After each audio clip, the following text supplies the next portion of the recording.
Buenas, bienvenidos, bienvenidas una vez más al podcast de Efecto Dorsal en un episodio de lo más especial para mí y espero que cambie un poco la perspectiva sobre este tema y que salga un poco a la luz también el tema que vamos a tratar en la entrevista de hoy. Vengo acompañado en el podcast y la verdad es que es un tema bastante tabú que ahora comentaremos, pero antes de nada, por no ensuciar un poco lo que es el tema, simplemente pedirte lo que vengo pidiendo últimamente, que si crees que el contenido del podcast tiene valor, le des alguna valoración a la plataforma de podcast en la que estés escuchando, y que si este episodio en concreto te resulta interesante, lo compartas con esa gente que creas a la que le pueda ayudar o que creas que de rebote puede ayudar a una persona que tenga en contacto, ¿no? El tema es bastante complicado, por eso me he querido rodear, digamos, de un experto en esta materia. El tema a tratar es los trastornos, el TCA, el trastorno de la conducta alimentaria y obesidad en este caso. Lo vamos a tratar con una persona que tiene bastante experiencia en este campo. De hecho, el domingo pasado, que fue cuando hicimos la entrevista, justo sacó un libro de la colección de psicología que está publicando El País, El Correo y el periódico El País. Y la verdad es que tuve un poco tiempo de leer el libro y hablamos algo del libro, pero sí que intentamos ahondar un poco más en lo que es el tema de los TCAs en concretos. La formación de Marc, pues, él es psicólogo, tiene varios másters, tiene un máster sanitario en práctica clínica en salud mental, tiene máster sanitario en psicología infanto-juvenil, es experto en psicología, neuroanatomía, bioquímica de los trastornos mentales. Él se considera, o es considerado en el campo como experto entre otras cosas, en los trastornos de la conducta alimentaria. Como decía, es un tema bastante serio y como se va a ver en la entrevista, está más extendido, digamos, que de lo que podemos pensar, ¿no? No hay estadísticas claras sobre el tema, no hay datos claros sobre la mesa.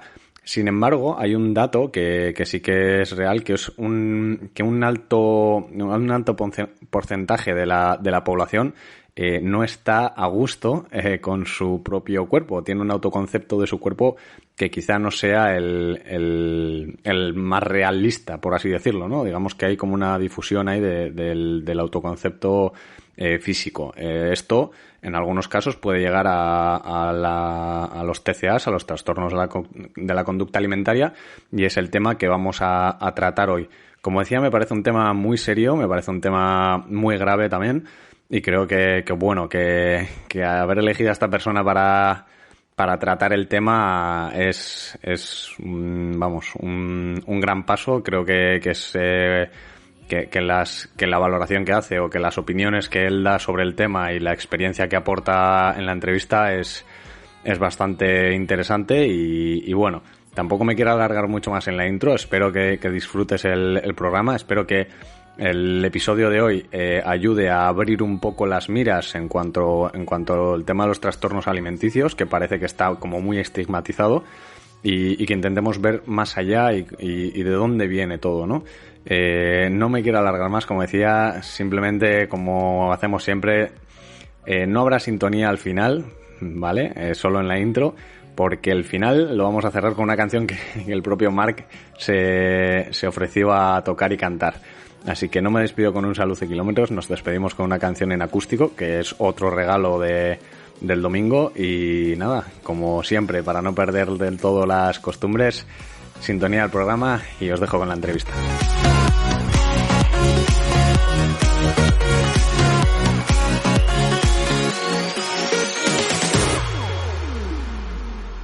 Vale, la primera va a ser la más difícil, ya te lo digo ya. No estaba en las preguntas que te pasé. ¿Quién es Marc?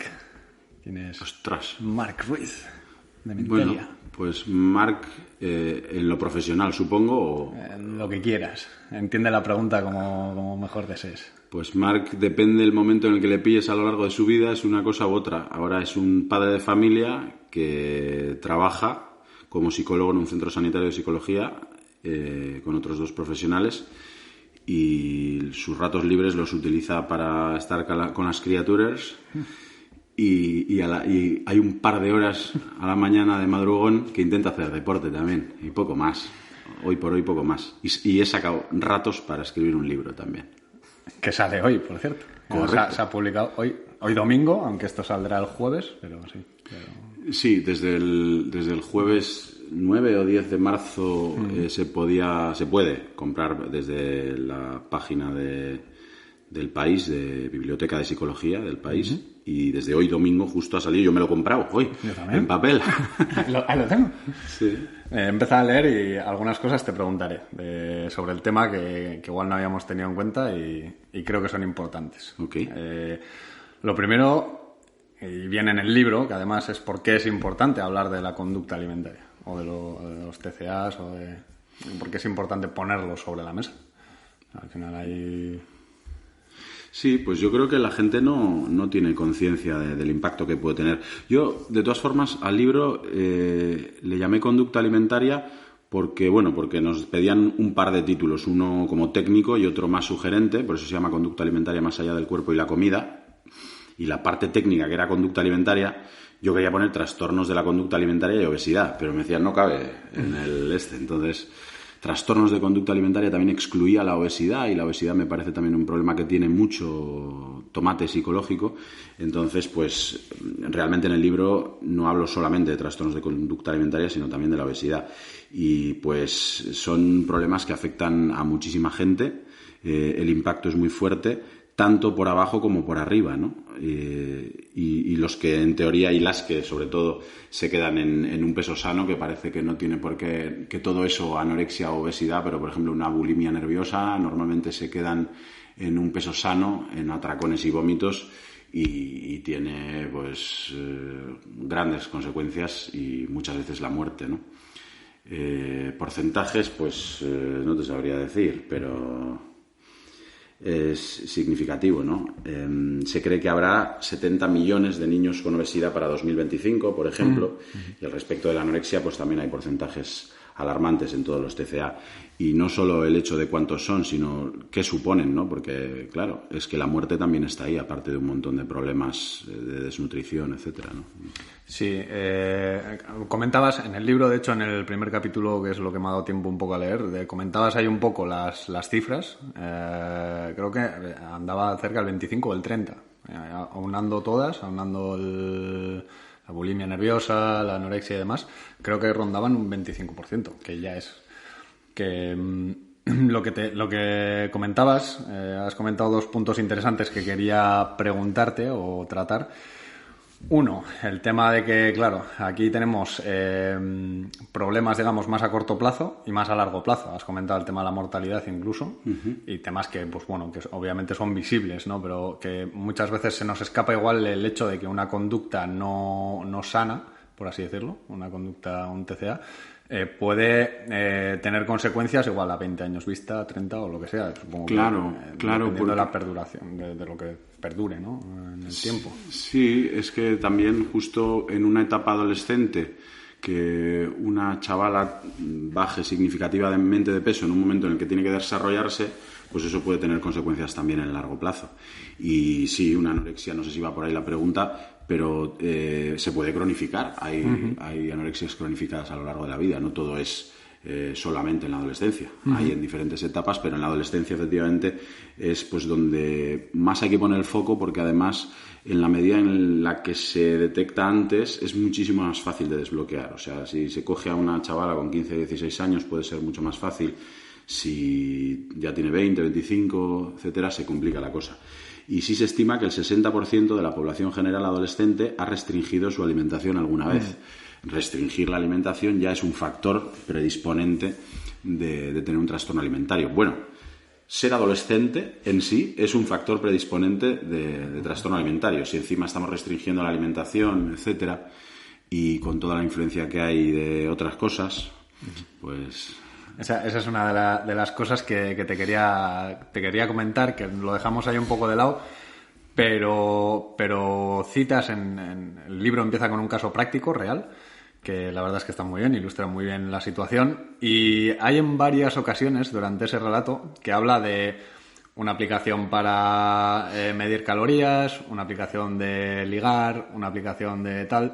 Entonces, ¿en qué nivel, o si tú conoces algún caso en el que digas, joder, parece que cada día cuantas más aplicaciones hay o puede parecer que cuanta más comparativa hay con intrasujetos, digamos, ¿no? O sea, entre diferentes personas, más pueden darse ese tipo de casos? Sí, mira, en los años 70 hubo un estudio en el que se exponían a mujeres a cuerpos pues, referentes de belleza en la época. Eso en revistas y de maneras puntuales, ¿no? Y lo que se identificaba en estudios control comparativos exponiéndoles a otras imágenes neutras, etcétera, todas experimentaban o referían una insatisfacción corporal. Y esto lo cuento más o menos así en el libro, creo recordar. Imagínate que en vez de ese estudio a algunas mujeres que se les expone de un determinado modo a unas imágenes de una revista en los años 70, imagínate hoy en día tener un ordenador chiquitín en el bolsillo con un montón de redes sociales en las que permanentemente se nos expone mediante un algoritmo a aquello que más consumimos y se nos presentan cuerpos inusualmente delgados de mujeres excepcionalmente bellas. Todo el día consumiendo esto, ¿no? Es decir, es raro que haya alguna chavala que no tenga insatisfacción corporal, ¿no? Entonces eso ya va a ser un factor predisponente. Sí, es decir, el tema de las redes sociales y esa comparativa, internet, etcétera, es determinante, muy determinante. De hecho, mira, te voy a contar una anécdota muy curiosa. ¿Quién me iba a decir a mí hace unos años que igual la manera de intentar desbloquear unas autolesiones dentro de los trastornos alimentarios, a veces hay autolesiones, se busca un efecto sedativo, ¿no? En los cortes, en quemarse, en arrancarse pelo, etcétera, ¿no? Buscan anestesiar un dolor emocional a través de un dolor físico, ¿no? Y pues con una chica de 20 años, algo que sirvió para desbloquear los cortes que se hacían en el brazo, que pues son una auténtica barbaridad, fue conseguir persuadirla para desinstalar TikTok, porque la propia inteligencia artificial le presentaba vídeos de bailes de chavalas jóvenes con poca ropa que presentaban cortes en sus brazos. Entonces, eso le incitaba a cortarse y al dejar de utilizar esa red o esa aplicación, conseguimos reducir significativamente los cortes, las autolesiones. Pues este es el momento en el que estamos ahora. Efectivamente. Hay cierta doble moral en cuanto a que no se pueda enseñar un pezón, por el clásico ejemplo, ¿no?, de Instagram, y que ese tipo de cosas no tengan ese control que igual podría ser una... Sí se ponen, sí se intentan controlar cosillas en estas redes, pero claro, echa la ley, echa la trampa, ¿no? Claro. Si tú, por ejemplo, hay palabras clave en hashtag en Instagram y tal, como Thinspiration o Fitspiration o tal, y si tú por ejemplo pones en Instagram Thinspiration, te sale un pantallazo de recursos que pueden ayudarte cuando se trata de temas delicados, y no te muestran contenido de esa palabra clave, pero claro, echa la ley, echa la trampa, tienen sus propios discursos, sus propias palabras clave para encontrarse, y una chavala que esté buscando recursos de cómo hacer para engañar a sus padres para poder hacer ciertas cosas sin que se enteren, en internet lo van a encontrar. Incluso va a haber personas que se presenten como coaches para inducirte a poder vomitar o no comer o tirar comida sin que se enteren, etcétera. Sí. En su día había foros, yo me acuerdo que con este tema había foros y había palabras clave, como bien dices, y hoy parece que es, como decías, más bombardeo y más continuo y más fácil, más accesible, por así decirlo. Comentábamos que sobre todo son los adolescentes los más predispuestos. No significa que tengan por qué acabar en un caso de trastorno, ¿no? Pero sí más predispuestos, pero sí que hay personas fuera de ese rango o pues adultos ya mayores que pueden acabar o recurrir, digamos, volver a ese mismo problema o empezar con una persona de 40 años, la crisis de los 30, la crisis de los 40 y que se le cruce el cable, por así decirlo, ¿no? Dicho mal y pronto, y que acabe con un trastorno de este tipo, entiendo. Sí, hay personas más mayores que los pueden... Sí que es cierto que, como decíamos, en la adolescencia es cuando todos somos más vulnerables y más fácilmente persuadibles en todo, ¿no?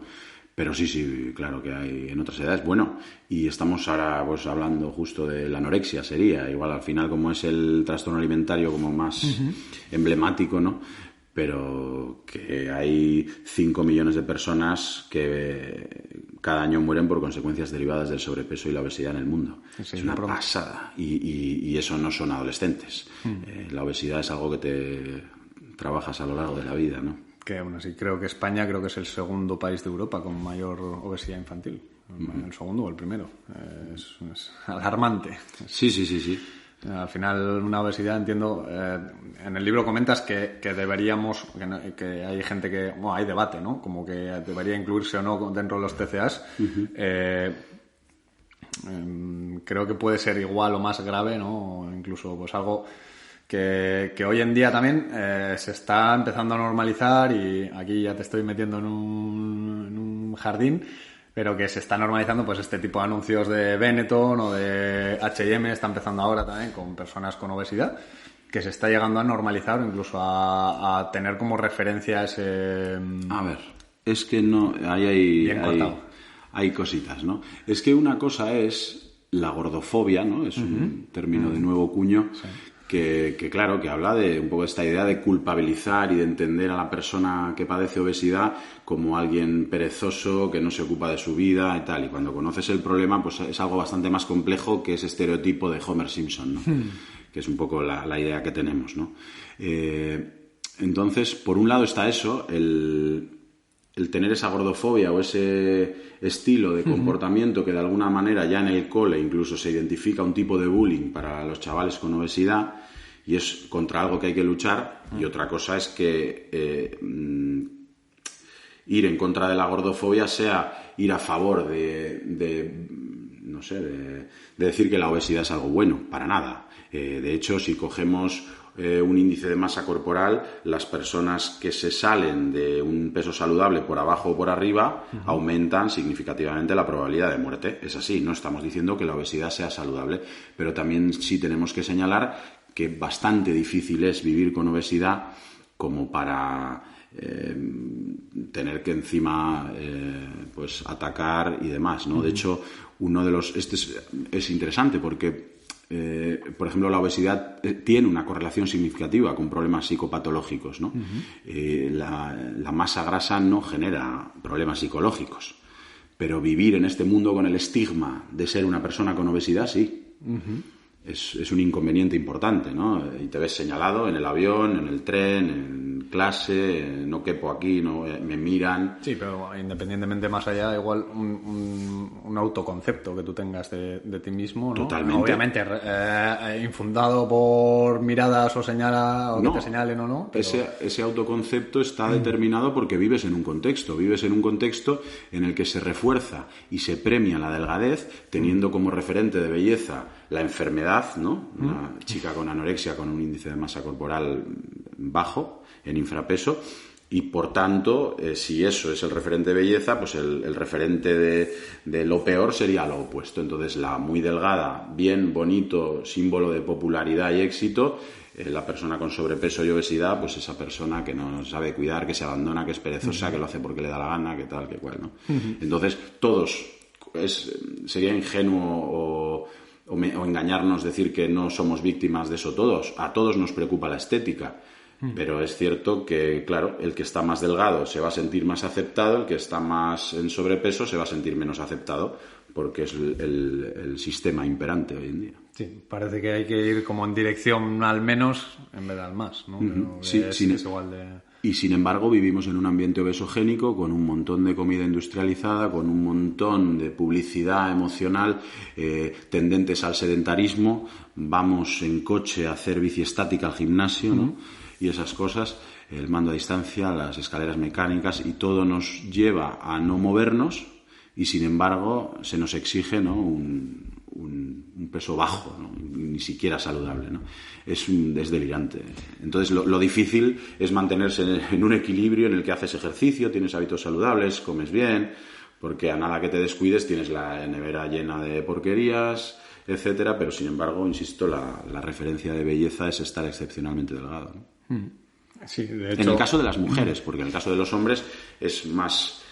tenemos esa suerte que el referente de belleza sería el cachitas de gimnasio, ¿no? Que por ahí hay otras cosas, por ahí estaría la vigorexia, que es la otra cara de la moneda de la anorexia, ¿no? Que es ese extremo también de querer esculpir el cuerpo de un determinado modo, llegando a hacer barbaridades que acaban muriendo también. Efectivamente.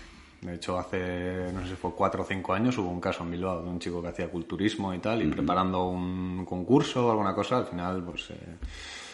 forzando la máquina más de lo que debía, pues acabó... Claro, es que están en esos periodos de bulking y cutting, ¿no? De sacar volumen y luego definir el músculo. A la hora de definir el músculo, lo que hacen es quedarse con porcentajes de grasa del 6%, que una persona puede estar prácticamente muerta, ¿no? Entonces, pero al final es lo mismo, ¿no? Aquí hay quienes lo meten en la dismorfia corporal. Si lo comparamos con la anorexia, es el mismo perro con distinto collar, ¿no? Es llegar a un extremo de ir esculpiendo el cuerpo y perdemos la noción de realidad, y cuanto más esculpidos, en el caso de la vigorexia, nos vemos, pues no nos vemos suficientemente fuertes. Cuento en el libro el caso de un chico que llama la atención de lo fuerte que está, es incapaz de quitarse una camiseta en la playa por miedo a que le miren y le vean lo gordo o lo flácido que está, cuando tiene un cuerpo de estos de culturista que llama la atención.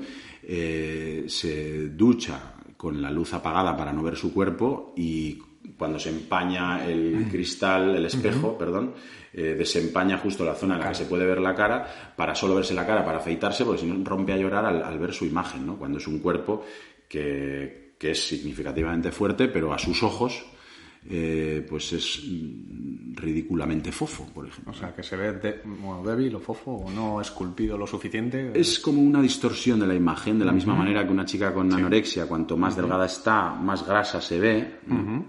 Puedo decirte, es que tengo... ¿no? El otro día una chica me decía, es que tengo... A ver, los brazos y las piernas ya me conformo.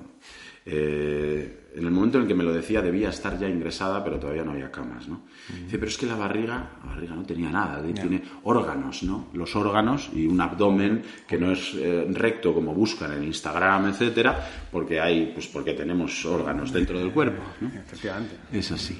Tenemos ahí una cavidad donde tiene que caber todo. Y cuanto más pequeño hacemos la cavidad, más fácil es, ¿no? Al final entiendo que... sin grasa se identifican más los órganos, supongo, ¿no? Claro. Sí. De todas formas, en cuanto a lo que has comentado antes, lo has comentado muy de pasada, el tema de los hábitos saludables, de la comida basura, de tal. Aquí podríamos, en este caso tú tendrás más datos o estarás más en el tema, podríamos decir que igual desde el confinamiento, con la pandemia y demás, ha cambiado, me pones cara, no se oye, pero me pones cara, ha cambiado mejor, a peor, ¿qué crees? O igual se ha diversificado todo mucho más, se ha extremado. La pandemia ha puesto en tela de juicio la presunta sociedad del bienestar, ¿no? Es decir, tenemos vulnerabilidades a tener problemas psicológicos, no podemos tener más o menos vulnerabilidades a tener problemas psicológicos. Entonces la pandemia, el confinamiento nos ha medido las gomas y ha hecho, podríamos decir, que todo salte por los aires. Por ejemplo, gente que se ve obligada a convivir entre sí, encerrados sin poder salir, pues llegan a las manos. Personas que tienen alguna vulnerabilidad, tienen un trastorno alimentario, están todo el día cerca de la nevera o no pueden salir de casa para quemar energía. Entonces se han agudizado los trastornos de atracones, se han agudizado las bulimias nerviosas y la anorexia, ¿no? Desde el miedo a no voy a poder controlar porque no puedo salir de casa, empiezo a customizar más hacer ejercicio más compulsivamente, a comer menos o a cuidar más la alimentación y entran en una cuesta abajo sin salida, ¿no? Esto en el caso de los trastornos alimentarios, pero todo ha saltado por los aires. Tú imagínate un TOC, un trastorno obsesivo compulsivo, que tenga su predisposición con la higiene, ¿no? Y entonces, pues claro, yo he tratado a gente con las manos en carne viva, ¿no? De lavárselas, decir, no, yo ya paso del gel hidroalcohólico porque me estoy haciendo escayola, llevo un pañuelito para no tocar los pomos de las puertas, etcétera. Es que... Sí. Es decir, la pandemia ha hecho que todo salte por los aires, a todos los niveles, ¿no? La persona que podía tener una predisposición a pegarse a atracones, pues va a alcanzar más rápidamente el sobrepeso, la obesidad o cae en un trastorno por atracón, y las personas que podían tener vulnerabilidades a otras cosas, pues también, ¿no? Claro, encima luego, una cosa es el contexto puntual, como decíamos antes, y luego el largo plazo, ¿no? Yo creo que al final, en la pandemia, pues como dices, ha sido un amplificador de todo, para lo bueno y para lo malo, y sí que, ha habido cambios de conducta. Yo por lo menos veo mucha más gente andando por el monte, veo más gente andando en bicicleta, veo más cositas. Para bien o para mal, veo más gente activa. Otra cosa es que intenta tapar esa conducta o lo que sea, ¿no? Pero luego también es verdad que, por ejemplo, en el caso de las plataformas de vídeo online, de tal, de Prime Video, de Netflix, de tal, o sea, ahora hay 5 plataformas más, hay mucho más consumo y hay...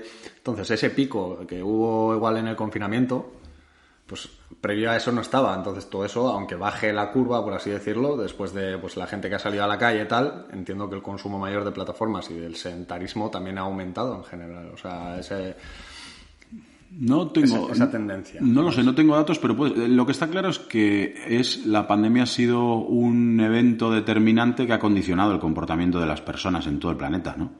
Entonces, claro, que estar ahí encerrado ha hecho que pues nos volvamos locos por intentar hacer ejercicio o nos abandonemos más, etcétera, ¿no? Sí, yo personalmente, por ejemplo, también adquirí alguna plataforma durante el confinamiento. Igual si no hubiera tenido 2 enanos en casa, pues no lo hubiera hecho, pero justo pues un amiguete me propone una plataforma que tiene muchos dibujos animados que hagamos en grupo y digo, ¿por qué no? Y te viste Mandalorian de tirón, el otro punto que habíamos comentado antes, que se había quedado ahí en pendientes, era el tema de la comida basura. A mí es un tema que me choca mucho. Esto es personal, igual no tiene nada que ver, ni es una ley ni nada. Pero, por ejemplo, sí que noto que cuando me voy por ahí con la bici, que igual me voy 3-4 días, donde pues al final me voy a una ruta con las alforjas, el acceso a la comida es limitado y demás, y tengo un gasto constante de tal. Entonces sí que noto, esto igual no tiene nada que ver, y es más nivel nutricional, pero sí que noto que el cuerpo entre comillas, pide esa comida basura. No sé si me explico. O sea, pues por ejemplo, el último que venía de París y tal, paré ahí en Tours, en una ciudad que es bastante grande, vi el Whopper y ahí me fui de cabeza, ¿sabes? Y en frío sé que no es la mejor gasolina que puedo dar a mi cuerpo, y más en esas condiciones. Pero sí que noto esa tendencia a la grasa, al carbohidrato, y bueno, si es comida basura, pues lo que dices también está más accesible, pero no sé si hay algo ahí en la cabeza que sea el motivo que diga, no sé si tú sabes eso. Punto 1.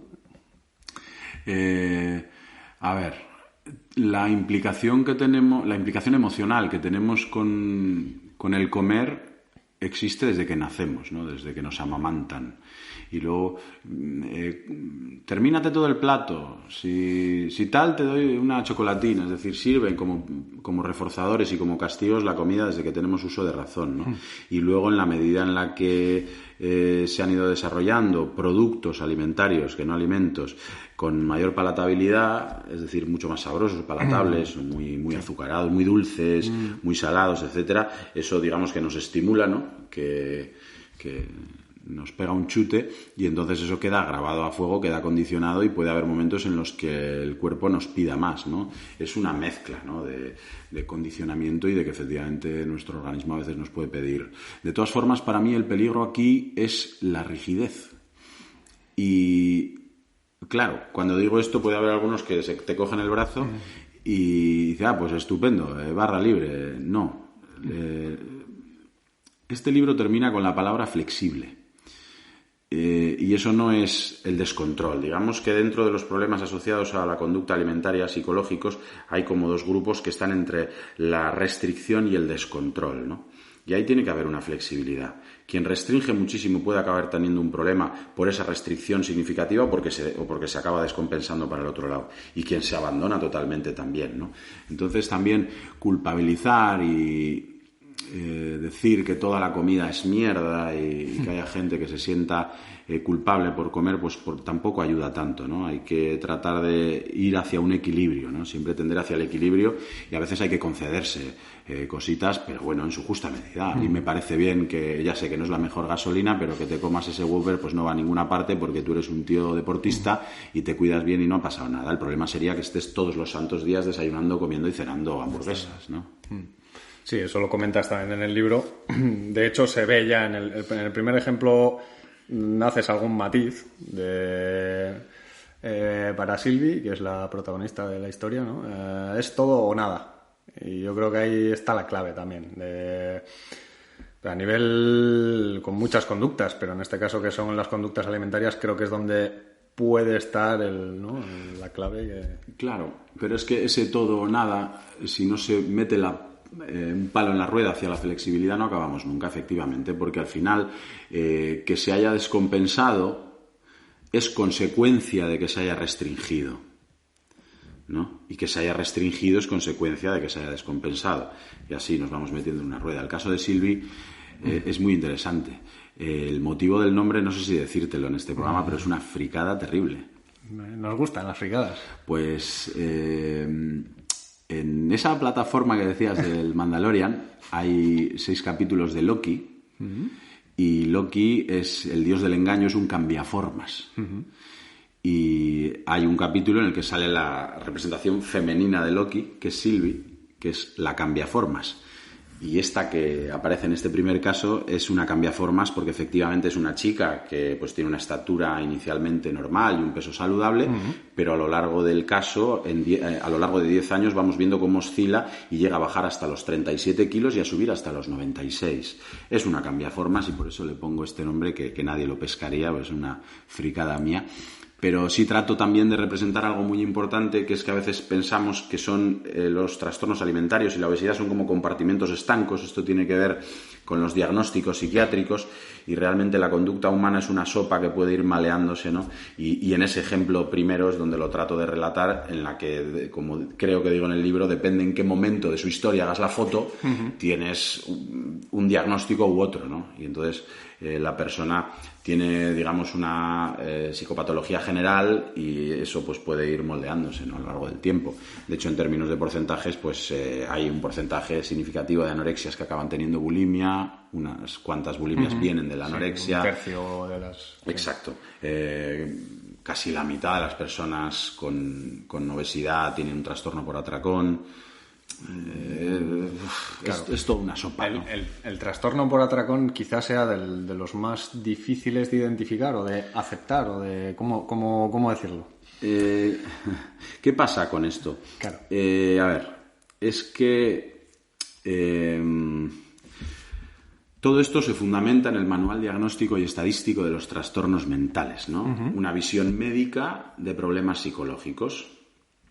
Entonces, el trastorno por atracón no existía hace unos años. El último manual es de 2013, pero hasta entonces, que es el número 5, pero hasta entonces teníamos el 4TR, que tenía, dentro de los trastornos alimentarios, tenía la anorexia con purga y sin purga y la bulimia nerviosa con purga y sin purga. Es decir, había un subtipo, 2 subtipos, que era con purga y sin purga, ¿no?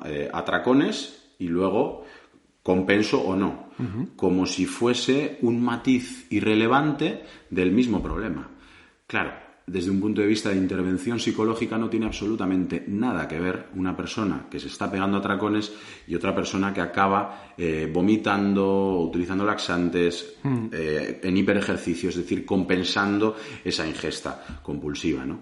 Entonces, esto acaba siendo tan obvio, y ya lo iban diciendo algunos profesionales desde finales del siglo pasado, que lo que hacen es mantienen esa bulimia nerviosa con purga y sacan otro trastorno con entidad propia, que es el trastorno por atracón. No sé si me he explicado, ¿no? Están los 2 subtipos, que es con purga o sin purga. Pues el sin purga acaba siendo otro trastorno, ¿no? Lo cual yo lo hubiera hecho al revés, porque bulimia significa hambre de buey.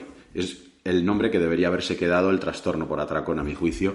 Pero bueno, esto ya son... Esa pregunta te quería hacer, perdona que te corte, que claro, estabas hablando de que diferenciaba anorexia con y sin purga y bulimia y con y sin purga, ¿vale? Claro, aquí yo creo que no solo yo, pero yo creo que es algo generalizado, que la gente entiende como anorexia el hecho de no comer, de restringir, y la bulimia con como, pero hago purgas. Entonces, por lo que acabas de decir, veo que no es así. Entonces, si puedes matizar cuál es la diferencia exacta o clínica, o por así decirlo, de anorexia y bulimia. Es muy buena pregunta, porque es que, claro, como ves, ya estamos intentando con nuestra mente, para clarificarnos, intentar meter en compartimentos estancos dónde está el punto de corte entre una cosa y otra. Pues hay situaciones en las que depende, ¿no? La anorexia con purga y sin purga sería pues que tienes, pues, por ejemplo, vómitos, ¿no? Restringe alimentación y lo poco que come lo vomita. Bueno, también se pega atracones entrecomillados, que son lo que llamamos atracones subjetivos, ¿no? Que me puede decir una chica, Marc, es que no he podido y me he pegado un atracón, y el atracón que se ha pegado es media manzana y un yogur. Y le llama atracón, ¿no? Sí. Porque, claro, depende de dónde están, hay ingestas que para ellas son un mundo, ¿no? Eso sería la anorexia con y sin purga, ¿no?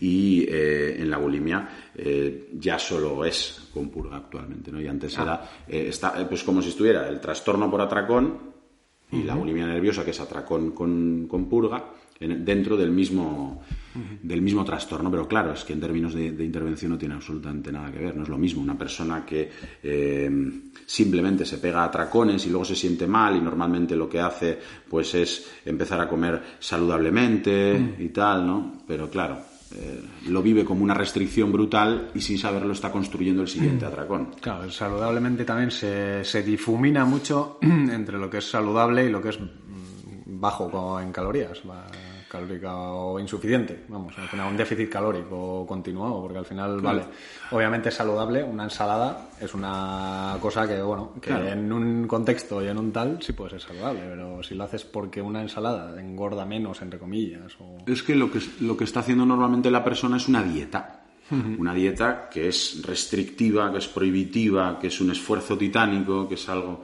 Mira, la revista American Psychologist hizo un estudio longitudinal a lo largo de 18 años y se encontró que el 70% de las personas que no habían hecho ninguna dieta a lo largo de su vida estaban en peso saludable, y que el 80% de las personas que habían hecho dieta estaban en sobrepeso, ¿no? Yo llevo años diciendo la frase hacer dieta engorda, que justo es un libro que ha salido hace poco de mi querida amiga Gabriela Uriarte.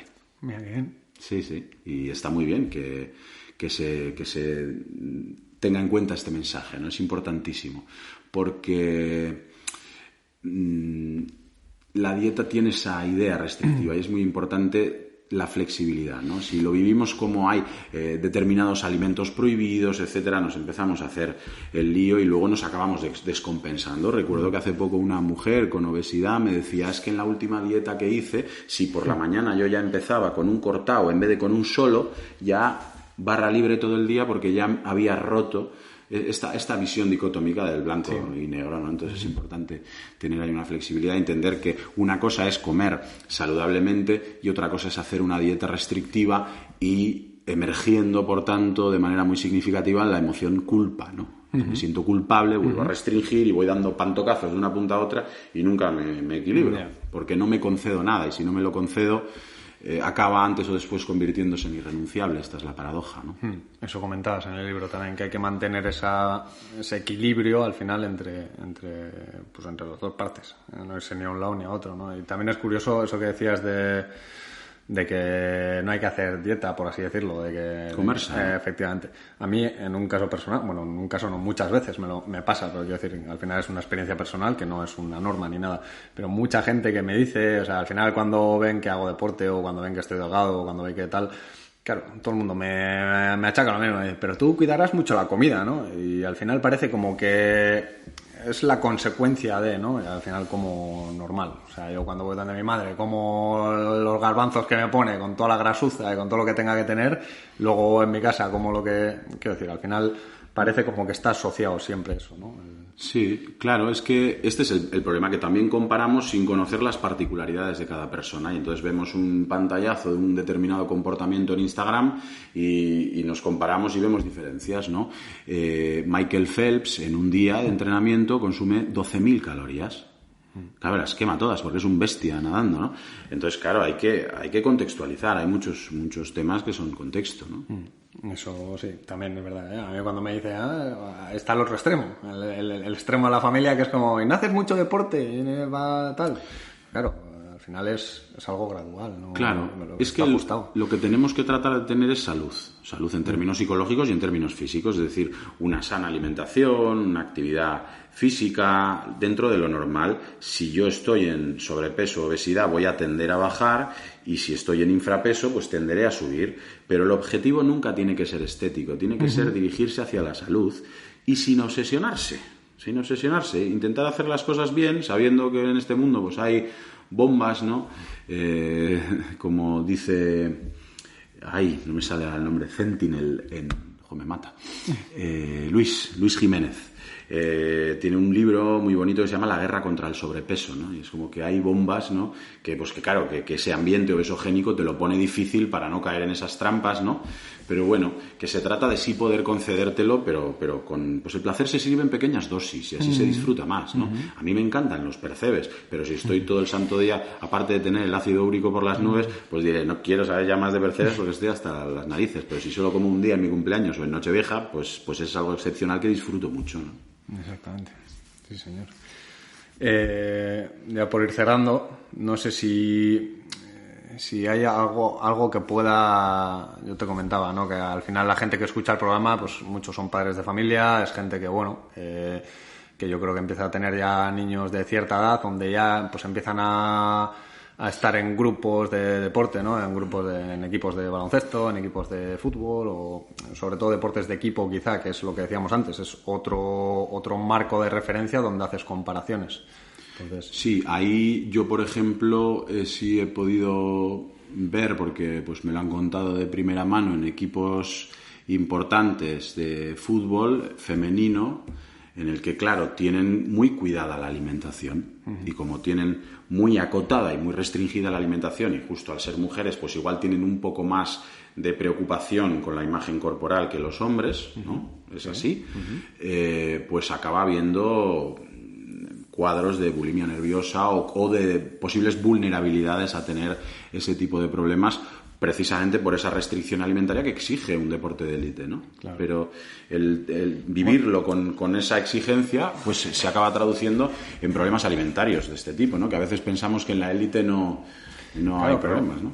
El tema ya no es en la élite, el tema es que si el objetivo final acaba siendo pues o el deporte de élite o lo que sea, por lo que sea. Estamos hablando de deporte escolar o incluso época de tecnificación en la que se están buscando talentos, por así decirlo. Igual ya se está propiciando, digamos, esa conducta, porque si no llegas a este punto te quedas fuera, de dar el salto a élite o... Claro, ahí lo importante es que se viva el tener unos hábitos saludables como algo normal y que se puede disfrutar también, que yo puedo disfrutar y ver el comer como una cosa normal y no vivirlo como un esfuerzo, una restricción que es un lamento permanente, porque si lo vivo así voy a acabar saltando. Entonces es así, ¿no? Que se oriente hacia la salud como algo normalizado, ¿no? Sí, al final es parte de la vida, o sea, es como el sueño o como cualquier otro tipo de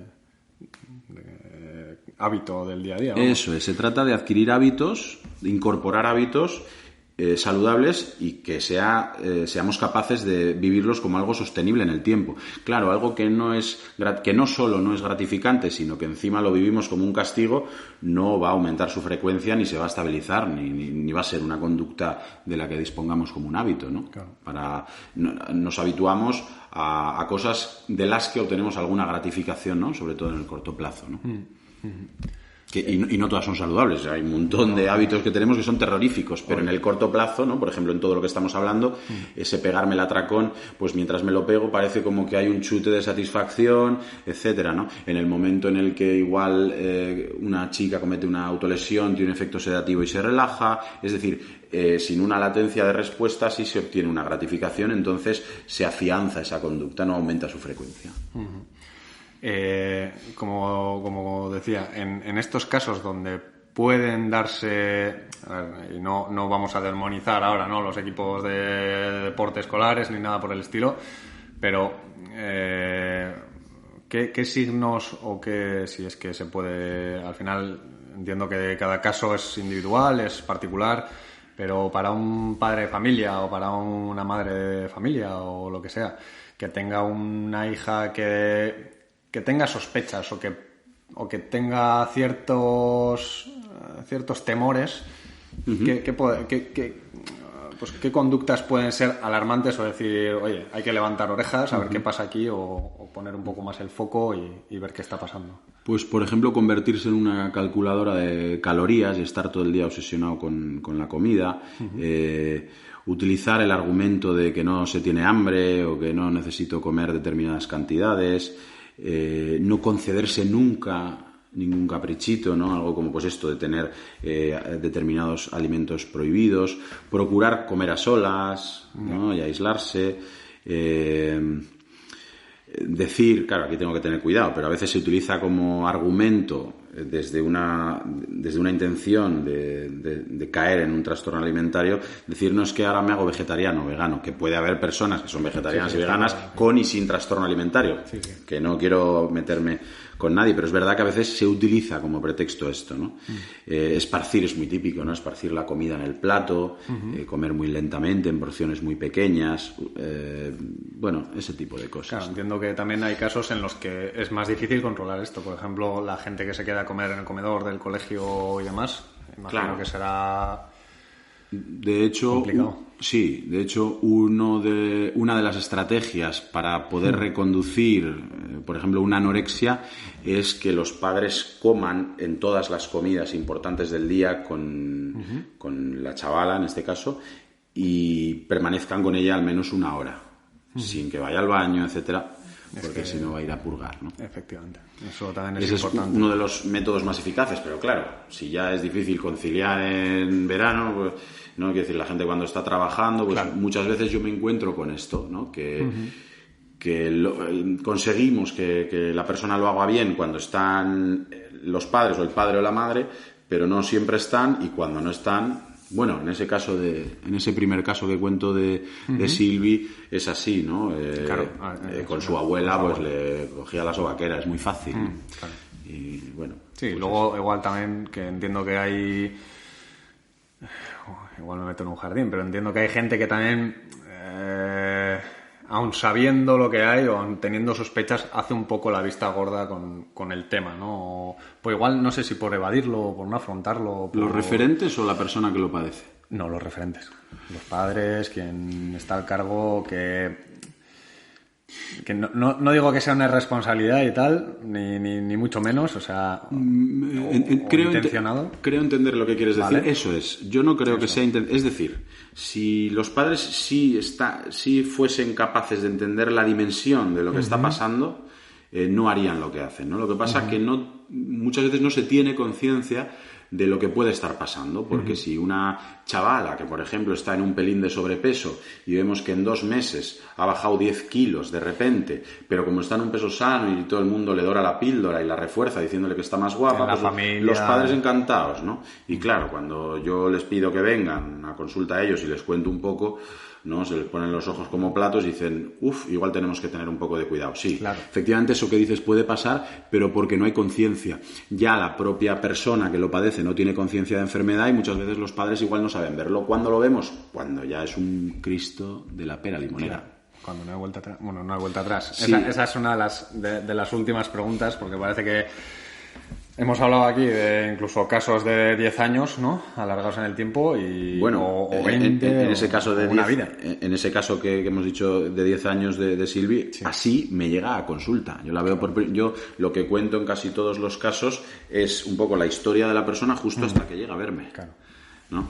Y empiezas a echar para atrás y ves todo. Claro, hay que conocer un poco la historia de la persona, ¿no? Un poquito cómo es al final se trata de encontrar esos antecedentes, esos factores predisponentes, precipitantes y mantenedores, ¿no? Que es un poco lo que intento hablar en el libro, explicar cómo funcionan, ¿no? Hay que analizar las variables de las que la conducta es función. Si me permites, vamos a ver, un problema psicológico tiene que ver con que la persona tiene una dificultad o un problema, ¿no? X, y lo que está intentando hacer para resolverlo no lo resuelve, y muchas veces no solo no lo resuelve, sino que ese intento de solución es su problema en sí mismo. Y a partir de ese intento de solución se va cronificando y consolidando el problema, ¿no? Entonces, en este tipo de casos es muy importante entender cómo está funcionando el problema, ¿no? ¿Qué hace que se mantenga? Una cosa es, sí, cuando tenía 14 años mi padre me dijo que este bikini me hacía gorda. Por supuesto que es importante y que es un factor precipitante de que empezase a tener una serie de comportamientos determinados. Pero ahora, en el momento en el que llega, ¿qué está haciendo? ¿Por qué has vuelto a ese punto?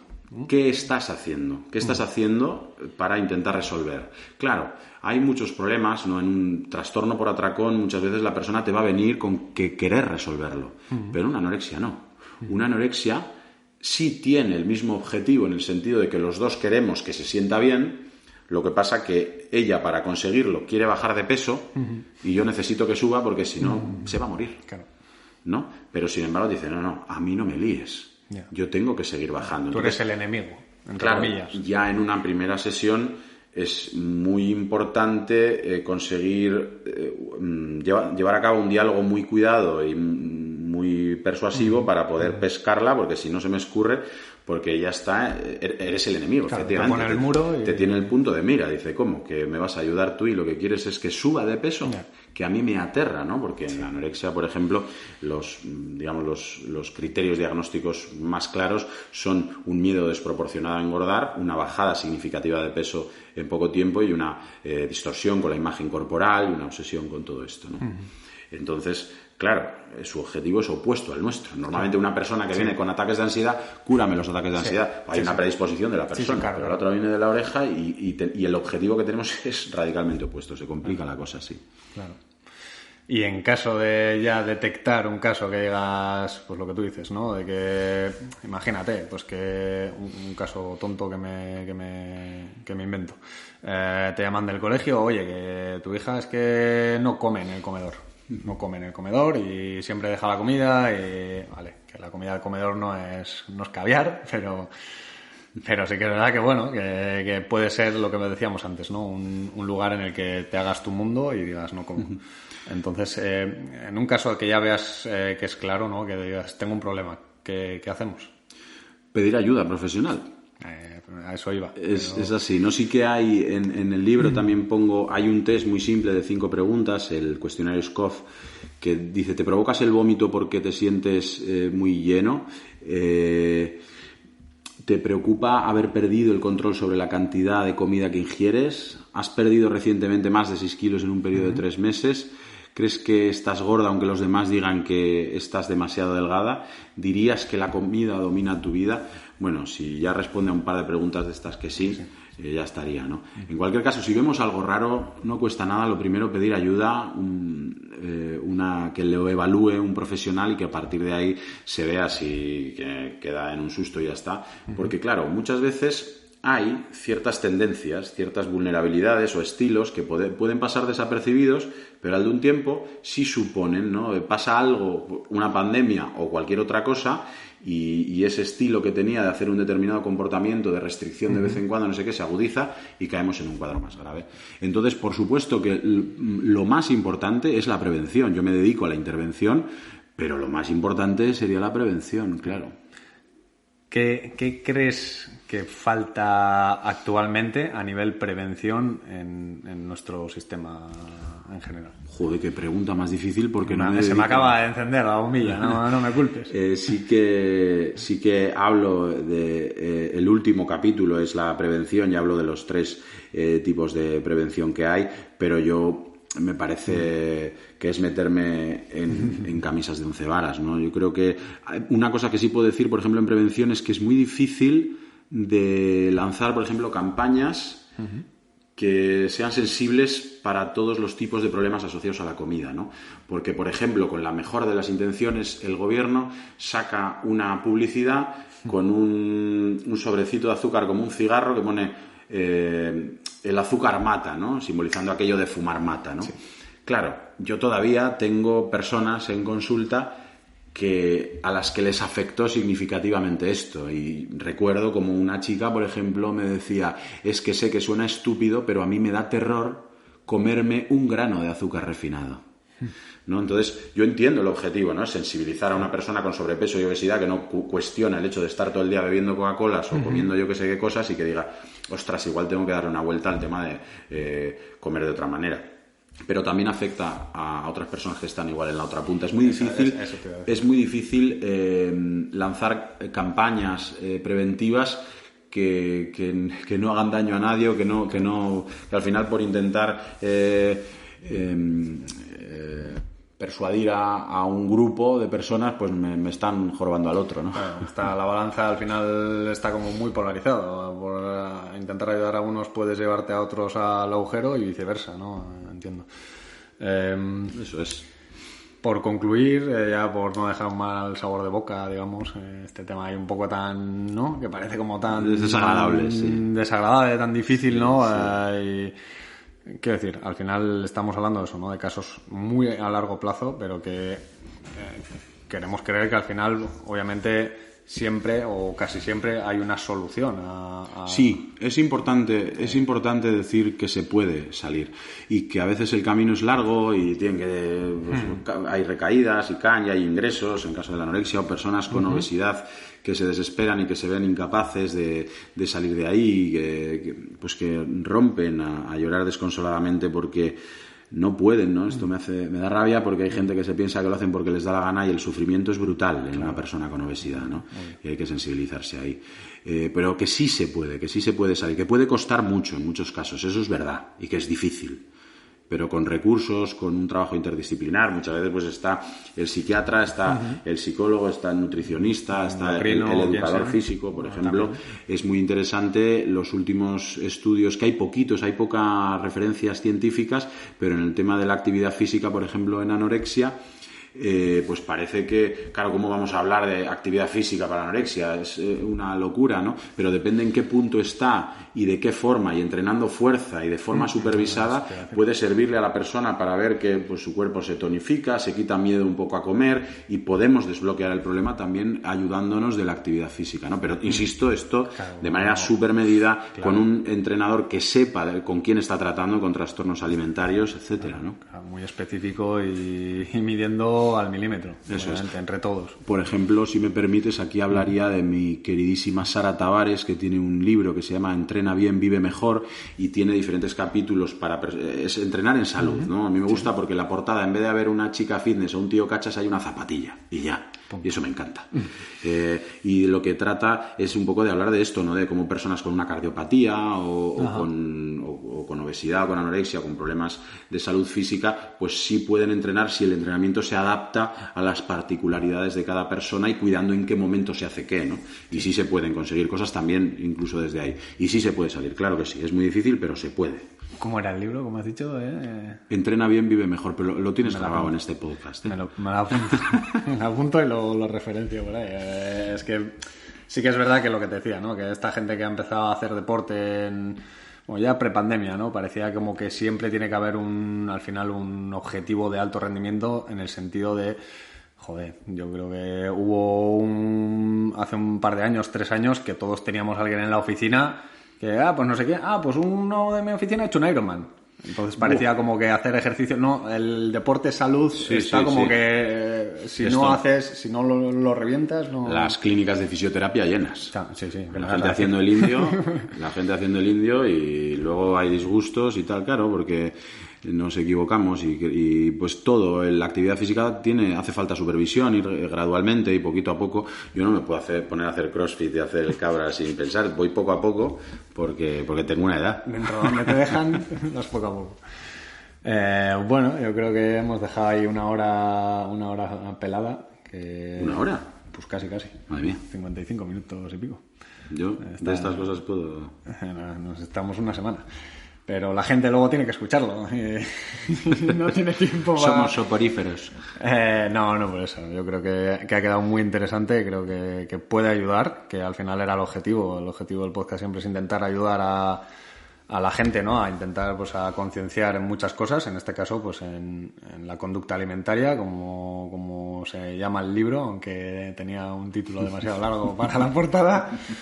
Y nada, sin más, si quieres despedirte, si quieres dar tus redes sociales o alguna cosa, pues creo que usas Twitter más que nada, ¿no? Bueno, estoy hay una cosa por ahí, un bazar chino que se llama Facebook también, pero sí, estoy en Twitter y en Instagram como Marc Ruiz de Minte, todo junto. Lo dejo en la descripción del artículo de todas formas, para que lo tenga la peña ahí, si quiere echar un ojo y aprender o contactar o lo que sea, pues okay. Ahí queda. Pues estaré encantado.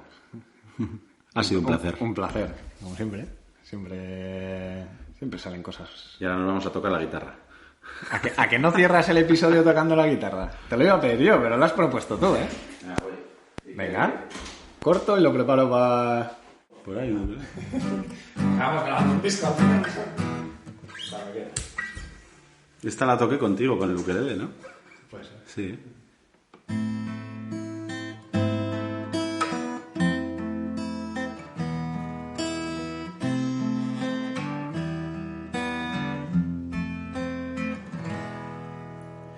Is not what you think. Is one more little bit. Yes, another cigarette. Yes, one more drink. So let me just a little more. You know cancer can't catch me. Let's have another drink or three. Don't be a bore. But oh, don't I know I'm just digging my own grave. Can someone else please have myself from me? Lord, don't I know I'm just digging my own grave. Can someone save myself from me? I look at untouched, it's really no big deal. Quiet when I feel I've seen enough. Wouldn't call it an affair, it's just a little fling. See, it doesn't mean a thing to me, I swear. But oh, don't I know I'm just digging my own grave. Can someone else please have myself from me? Lord, don't I know I'm just digging my own grave. Can someone save myself from me?